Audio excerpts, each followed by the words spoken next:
আসসালামু আলাইকুম। আজকে আমি আপনাদের দেখাবো কিভাবে আপনারা আপনাদের ইউটিউব চ্যানেলের ব্যানার পরিবর্তন করবেন। অবশ্যই আমাদের ব্যানারটা আকর্ষণীয় হতে হবে এবং ব্যানারের সাইজ হতে হবে 2560 বাই 1440। তাহলে পারফেক্ট ব্যানারটি হবে। এটা আপনারা ফোনের মাধ্যমেও করতে পারেন, ল্যাপটপের মাধ্যমেও করতে পারেন, ল্যাপটপ, ডেস্কটপ, পিসি। আর ফোনে যদি করেন তাহলে ক্রোম ব্রাউজারে আসার পর আপনারা ডেস্কটপ মোড করে নেবেন, আর যদি ল্যাপটপ হয় তাহলে ক্রোম ব্রাউজারে আসার পর youtube.com এ চলে আসবেন। আসার পর আমরা আমাদের চ্যানেলের এই লোগোতে ক্লিক করব। ক্লিক করার পর আমরা এখানে ইউটিউব স্টুডিও এখানে চলে যাব।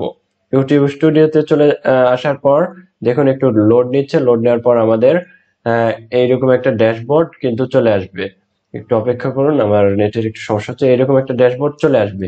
এরপর আমরা যেটা করব সেটা হচ্ছে আমরা এখানে স্ক্রল করব। স্ক্রল করে দেখুন লেখা আছে এখানে কাস্টমাইজেশন। কাস্টমাইজেশনে ক্লিক করলে আমাদের কাস্টমাইজেশন অপশনে আমাদের নিয়ে চলে আসবে। এরপর কিভাবে আমরা কাস্টমাইজেশন করব আমাদের ব্যানার, এখানে দেখুন লেখা আছে ব্র্যান্ডিং। ব্র্যান্ডিং এ ক্লিক করলে এখানে লেখা আছে দেখুন রিমুভ চেঞ্জ, এটা লোগো। আর ব্যানারের জন্য এটা দেখুন লেখা আছে এটা 2048 থেকে 1152 হতে হবে, আর 6 MB নিচে হতে হবে। তো পারফেক্ট ব্যানারটি 2560 বাই 1440।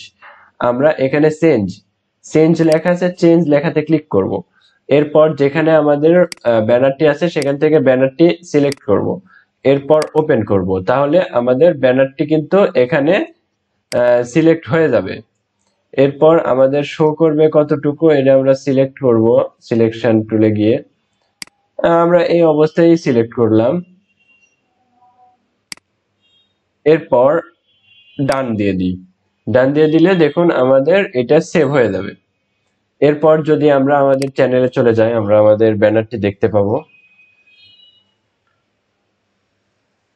একটু রিলোড করব। এখানে আমরা আমরা এখানে পাবলিশ করিনি, আমরা এখান থেকে পাবলিশ করব। পাবলিশ করলে আমাদের এটা সেভ হয়ে যাবে।